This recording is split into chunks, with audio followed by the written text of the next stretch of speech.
up, and they'll go to Jerry. How does anything Oscar does at this point surprise you, or you expect this every night, this kind of performance? Well, we had a game a couple games ago where he graded out on his sprints the worst he had all season. And so now I am focused on him running that court. It puts him ahead of the action. Biggs, he's not going to foul. He's going to get some easy ones. He's in a great position to rebound.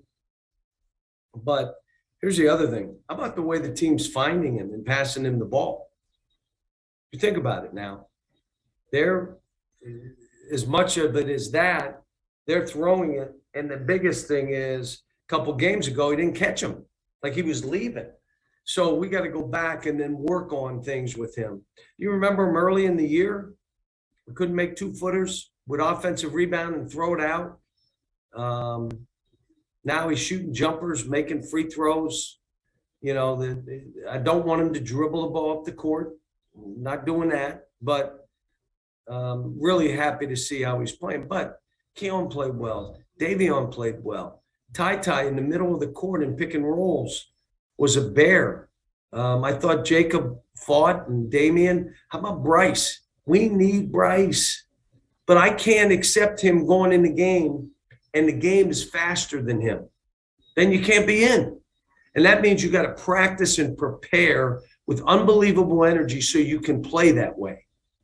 And then make easy plays. You don't need to go and do crazy stuff. You just don't need to. You're trying to get minutes and get on the floor, and we need them out there.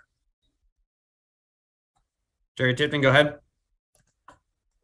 John, I heard you say on the TV interview after the game that you were aggravated by the last 5 minutes or so. I'm wondering what you saw there, and could I be thinking wrong that maybe Sevier would tire out the other team and they wouldn't be able to do something like that? I don't know. I'll have to watch the tape, but I knew it was, I subbed. I put the starters back in. Come on, I'm not leaving guys in. And then the starters didn't do much better. We let go of the rope. And it's something that we got to get better at. And, but it's, we got up, when you get up as many as we got up on them in this building, I don't know. I don't think any of my teams had a 25-point lead. I don't think so. Eric, do you think they had at any point? Not many. Trail by double digits a lot of times in this place. Yeah. We're trying to win a game.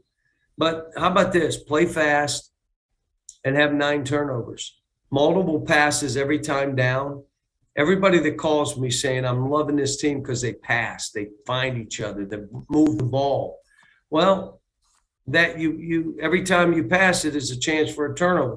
And then the 9 we had 2 in the last 2 minutes. So, but I'm, like I said, we're getting better. It's got to be all of us, really great execution. And then defensively, you got to fight and have team rebounds. I mean, we got hard games coming up, hard games. Go to Larry Vaught, then Kyle Tucker. Yeah, John, when you're talking about the way your team passes, is that just great coaching to make a team unselfish, or is that just a natural chemistry that these guys have together that makes them do that? Well, they're veterans, a bunch of them, and they played. So they know you can't, every time you catch it, try to make a play. Now, when you're in high school, Larry, how do you play? That way. Yeah. So it takes high school guys longer to understand you're better off with the ball moving. It's an easier game for everybody. And it should be pop, pop, drive, pop, pop, pop, lob. I mean, and that's the kind of stuff that we're looking for. And it takes time. We got great kids. You can't listen to the clutter. If you listen to the clutter, you're going to try to make a play every time to show why you can't listen to it. Just be part of our team. The biggest thing I liked is I thought we defended our butts off early in the game. I don't know what the final, they got over 42, but it was 35% for a while, and that's what we want. Kyle Tucker, and then we go to Ken Spencer. Yeah, Cal, just as a footnote, you were up 30 at halftime here with the PJ Tyler, Keldon Johnson team. That's my memory. the Not long ago either. I wonder how many guys do you have right now, count if when Severe is healthy, that you trust fully, and how many do you need by March?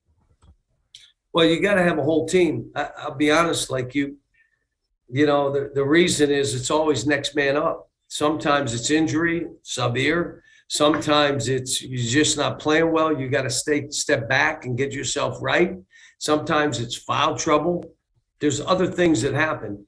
The more you have, the more chance of error that you can overcome. If you're playing 5 and 6 guys and 2 guys get hurt, you're in trouble. Like I'm trying to get Damian in there. I want him to get going. I'm trying to get Bryce in there, but we got a core group that are playing pretty good and have played good for a while. And we're playing without Sabir right now. So, you know, Keon and Jacob, I'm liking that. I didn't get Lance and Dante in the game. If we would have finished the game right, they would have got in at the end. But I wanted to go with Damian today. I just like his shot blocking, our ability to throw him lobs. But he's going to have to go in. And my biggest thing, they got to own their performance.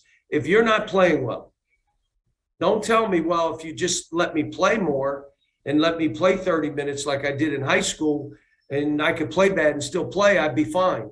Doesn't work that way. I mean, you own your performance. If I give you 5 minutes, I'm the coach, you play.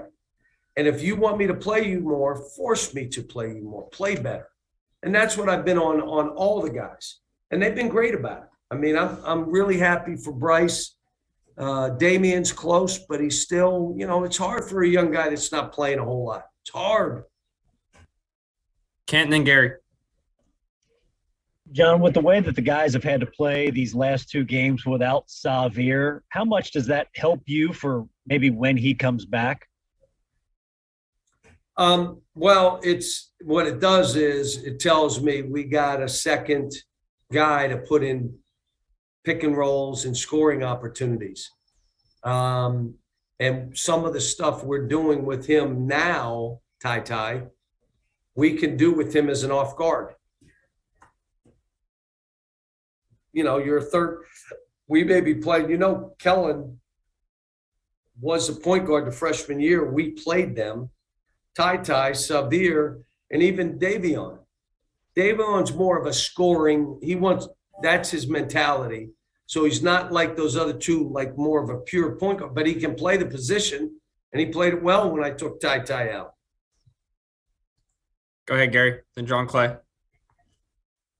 Yeah, John, I guess following up on that about Davion in starting him tonight, was that more for offense or was that more for pace? And you feel like you got what you wanted out of him in that regard? The last game we started Jacob, and I didn't like that group. I just didn't like it. I didn't like the skill sets. I didn't like the basket making ability. If I had my druthers, I'd like to be playing 3 guards. It's how I like to coach. There are times that I had a team in 2015. We couldn't. We had all these big guys, so I had to play it a little different. We did all right with that team. But I'd like to have 3, even if they're bigger, 6'5", 6'7", that's fine.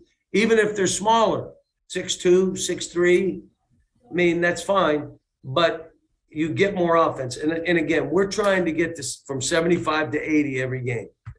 Then I'm thinking our defense will do the rest. But you can't score 60. You can't. Or we can't. Guys, we got time for a couple more. Let's go to John Clay and then a follow-up with John Hale. John, you said you like the way your guys defended their butts off early in the game. But where do you feel like you are with this team defensively? Are you happy right now with where you are defensively? You know, we've got to keep getting better. I'll give an example. They had 2 guys we said, if they get the 3 off, you're wrong. You're not going to block it, but you're going to be so close that they got no choice but to bounce it. And they got 3s off. So and then they look at me like, and I'm saying, you are wrong. Yeah, but I would, I'm not listening to you. I told you if he gets it off, you're wrong. If he drives it, it's better for us. Just don't foul him. And 12, 10, I mean, that kind of stuff really bothers me. But we're doing some good stuff. We're able to switch a lot. Made it good tonight. John Hale finishes up with Cal. I think both of Vanderbilt's big runs came around the time that Oscar got a few minutes to rest. How many minutes can he actually play in a game, and how important is it to develop Damian and Lance or whoever else for a contingency if he can't go? Yeah, we gotta keep giving those guys a chance. But when they go in, the score can't go the wrong way. Just can't happen. And so we got to keep working with them, which we will. How many minutes can he play? He's one of those guys that would say, I'm good. But I got guards that are telling me that. Kellen and Davion, and, you know, I'm making Ty and Severe sub themselves, making them. Take yourself out. You're not playing a whole game. So, but we'll see. All right, guys, we'll end it there with Cal. Give us a few minutes and we'll get Oscar in here.